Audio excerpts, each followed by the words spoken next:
Bonjour à tous et bienvenue dans ce journal. Élection régionale, la chef de file de l'UMP en Ile-de-France, Valérie Pécresse, tenait ce matin une conférence de presse avec toute son équipe de campagne, dont sa porte-parole Ramayad. Annoncée depuis plusieurs semaines comme une tête de liste potentielle dans le Val d'Oise, la secrétaire d'État chargée des sports a nourri le suspense. Explication avec Olivier Zanetta et Brice Martinelli. Retardé par une interview sur RMC, Ramayad est arrivé avec 25 minutes de retard à la conférence de presse de Valérie Pécresse. Une foule de journalistes l'attendait. La secrétaire d'État était pressée de questions sur sa candidature dans le Val d'Oise. Il y a plusieurs mois, je me suis tournée vers l'UMP pour précisément m'engager dans la campagne régionale qui m'intéresse. Donc dans le Val d'Oise, c'est pareil que dans les Hauts-de-Seine? De toute façon, on sera conseiller Île-de-France.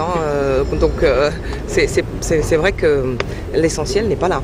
Ramayad n'en dira pas plus. Elle ne revient pas sur sa préférence pour les Hauts-de-Seine, ni les bruits d'élus UMP valdoisiens qui ne voudraient pas d'elle dans leur département. Pour Valérie Pécresse, la candidature de sa porte-parole est une chance pour l'Île-de-France. Avoir une tête de liste qui, les incarne et qui incarne profondément le mérite républicain et toutes les valeurs que Rama porte, je crois que c'est important. C'est pour ça que je souhaite que Rama soit tête de liste. Maintenant, nous en déciderons ensemble. Le suspense de la candidature Ramayad dans le Val d'Oise ou ailleurs ne devrait pas s'éterniser. Valérie Pécresse affirme qu'un consensus se dessine. Fin du suspense annoncé pour le 28 novembre. En bref, à Argenteuil, les sans-papiers de la société de nettoyage EFI ont repris le travail aujourd'hui. Hier matin, un protocole d'accord entre la direction et le syndicat CNT Nettoyage a été signé. L'entreprise s'est ainsi engagée à s'occuper de la régularisation de 39 employés. Depuis plus de 3 semaines, ces salariés occupaient leur entreprise nuit et jour. Ils étaient en tout 70 à réclamer l'engagement d'une procédure de régularisation. Mais la direction n'a retenu que les dossiers des personnes encore salariées dans l'entreprise et en contrat à durée indéterminée. Direction Roissy maintenant avec cette opération inédite menée par le leader de la restauration sur site de transport. Pour la première fois, les passagers avaient l'occasion de donner leur avis sur un des futurs desserts de la carte. 5 chefs de réputation internationale ont travaillé sur des douceurs au chocolat. Un avant-goût avec Johan Bensoussan. Le lieu est d'ordinaire interdit aux visiteurs et aux caméras. Ici, plus d'1 600 000 produits sont préparés chaque année. Des sandwichs, des salades ou encore des viennoiseries que l'on retrouve ensuite dans 80% des commerces de l'aéroport Roissy-Charles de Gaulle. Une véritable usine qui fonctionne 7 jours sur 7, sans interruption. On reçoit à peu près, en volumétrie, entre 12 et 15 palettes, à peu près 3,5 tonnes de marchandises par jour, uniquement pour la production ici. Mais aujourd'hui, plus que la quantité, le leader de la restauration sur site de transport fait le pari de la qualité. Autour du plan de travail, 5 chefs internationaux bûchent depuis 3 mois sur ces nouveaux desserts au chocolat. Forêt noire, gâteau au thé matcha ou encore burger chocolat. Au final, 5 classiques revisités. Qu'on maîtrise ce côté rassurant, connu, qui rappelle au sens, qui rappelle à l'histoire, qui rappelle à son enfance. Et puis derrière, on surfe sur des codes un peu décalés, pour s'amuser dans la gestuelle, dans le format et dans l'approche aussi, dans la promesse avec le consommateur. Mais on sait que le consommateur a des limites, c'est-à-dire qu'à passer un certain cap, la rupture n'est plus possible. Donc on le rassure, on lui promet et on le fait rire. Et après, on s'arrête. Mais sur les 5 desserts, au final, seuls 1 ou 2 seront intégrés à la future carte des 50 points de vente de l'aéroport de Roissy. Un choix difficile qui, pour la première fois, est confié directement aux passagers. Je trouve que vraiment le visuel est super.